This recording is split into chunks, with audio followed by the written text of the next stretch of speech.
Hello again, and welcome to the 10th of 31 2019 NHL Draft recaps here at Scouching. Today we're going to be profiling the team with the first overall selection in this year's draft, the New Jersey Devils. We're going to get right into it. First overall, they stepped up and took Jack Hughes, and to me, that was the right pick at number 1 overall. It was pretty blatantly obvious that he was going to be the guy, and I feel like he's the best player available in this draft, although it was pretty close between him and Capo Caco. It's hard to miss with first overall, and everyone and their dog knows what Jack Hughes brings to the game. Tremendous transitional ability, fantastic speed, fantastic skating, fantastic creativity. He's going to be an offensive dynamo if things go right in the NHL, and I would expect it pretty quickly from him. At 61 though, the New Jersey Devils took a complete change of gears and went with Nikita Okhotiuk. A big, rangy defenseman who can skate pretty well for his size, but a player who really didn't jump off the page for me. He didn't produce tremendously well this season, and whenever I watched him with the 67s, I always found him pretty awkward looking to watch play hockey. I feel like there's a long way for him to go, but if it does work out, he could be an interesting defender for the Devils one day.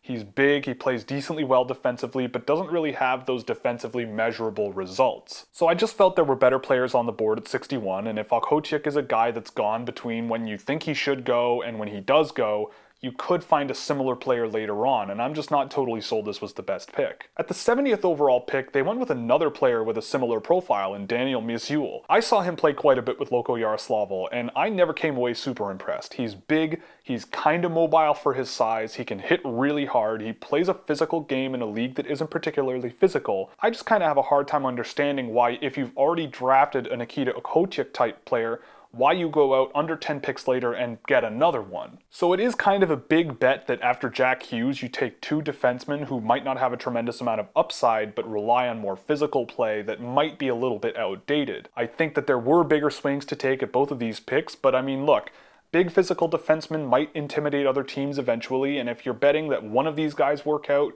maybe you have a nice defenseman here later on. I'm just not super thrilled about either of these guys. Then at 80th overall, the New Jersey Devils took Graham Clark. And he certainly brings a lot of goal-scoring instincts and a lot of skill, but that's kind of where things start and end with him. I really was underwhelmed by his play away from the offensive zone. Now there is enough skill there for me to be interested in seeing if he captures that skill more often, but I just get the feeling that there wasn't quite enough there to make this pick worth it where they picked him. And then you follow that pick up 2 picks later with another big physical defenseman in Mike Vukovich. I always came away less than impressed with Vukovich than what people were telling me going in. If you're taking Okhotiuk and Mule, you're getting more of that in Vukovich. He's big, he's mean, but people also kept telling me he's good defensively, but when you look at his on-paper numbers, it just wasn't there relative to the team. I didn't like his under 18, and I really felt that if you already have 2 big, strong defensemen that you want to be big, strong NHL defensemen, I don't know why you would go with your third one in the top 90 picks of the draft when there was so much talent slipping through the draft this year. And I'm not trying to write all these players off, and I'm not saying that big physical defensemen have no place in the NHL anymore. I just feel like these 3 players were not only players that you could have gotten later in the draft, but also the talent you left on the board and the chance of them putting together what they need to put together to get to the NHL is just really not that enticing to me. At 96, the Devils took Tice Thompson, who is Tage Thompson's older brother, a double overager who just finished his freshman year in the NCAA. I wasn't particularly blown away by his metrics on paper and what I saw of him with my eyes, but it wasn't a lot, so I'll give them the benefit of the doubt on this. He's certainly got the size, he's a center, so who knows. I think it's an interesting pick in this range. It's again, just not a player I would have looked at in this range. The Devils were busy, and again at 118 they took their 4th defenseman of the draft, taking Case McCarthy from the National Development Program. Now Case McCarthy is that proverbial player that you don't really notice, but for good reasons. He was a good two-way defender who drove goal differentials really positively relative to one of the best teams in junior hockey, and I do think there's an interesting case here over time with some development. He's a nice blank slate you could work with, so I don't really hate this pick. Their next pick was Cody Brady, a goaltender, and again, goaltenders, I really don't know what to say. We'll see what happens. I'm not really willing to write off any goaltender in this range, and if you like the goalie, then you take the goalie. At 129th, though, the Devils went completely in a different direction, taking Ygritte Sook, a player who I profiled in a video because he really caught my eye in the MHL playoffs this year. He had a really good under 18, and he's a skilled winger who I think could drive transitional play really well and be a dangerous playmaker in the offensive zone one day. He's going to need a lot of patience, and you're going to need to let him develop in the KHL, VHL, MHL over the next few years. He probably will need AHL time afterwards, but I really like this pick from the Devils in this range. It's gutsy, but I respect it quite a bit. And then at 158th, they took the player that all of the national team development program guys said was the most underrated player on their team in Patrick Moynihan. Now, I will say that I came away quite impressed with Patrick Moynihan's big, physical style of play. I think there's a role for that in the NHL, and at 158th overall, if you really value that style of play and you want to take the swing on him, by all means, I don't hate that pick at all.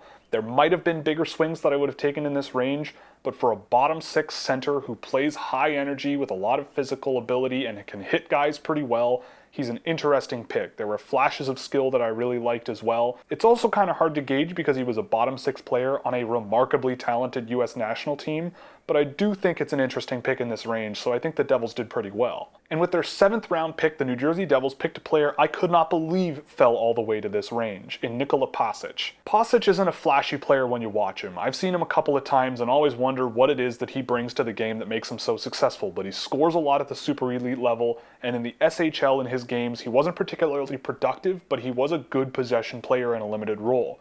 I think there's a really interesting player here. Internationally, he did stand out quite a bit. He's got nice skill, he plays physical, he plays hard every shift. Not the flashiest skater, so if that can come a ways, there might be something interesting here. He's a nice blank slate to work with and a really good swing in the 7th round. So if you've watched Scouching reports before, we're transferring the rating system into these videos, where the number's going to indicate the overall potential that I see in the picks the team makes, and the letter's going to indicate the likelihood of reaching that potential for the group as a whole. And with the Devils and the 1st overall pick, they earned themselves a nice 1. Jack Hughes should very likely be a high-impact NHL player right away. I love Jack Hughes, and I think he brings a tremendous amount of offensive ability to the game, and I think he's going to be a really nice infusion for the Devils next season. With him, Travis Zajac, and Nico Hischier down the middle for the Devils, that's a pretty interesting 1-2-3. And I think that a year with Taylor Hall should convince Taylor Hall to stick around for a while.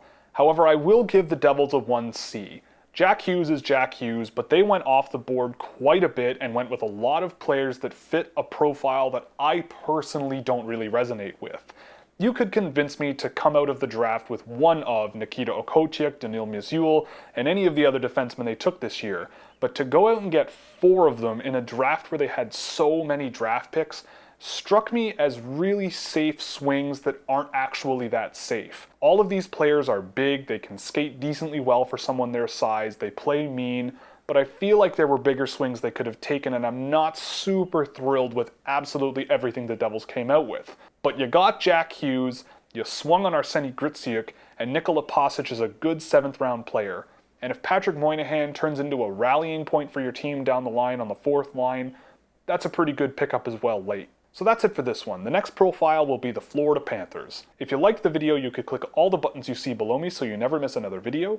If you really liked it, you could support us on Patreon, where you get access to private spreadsheets for drafted and undrafted prospects, as well as plenty of other goodies. Or you could pick up some merchandise from the Scouchwear shop. All the links are in the description. So thank you very much for watching, and we'll catch you in the next one, where we profile the Florida Panthers.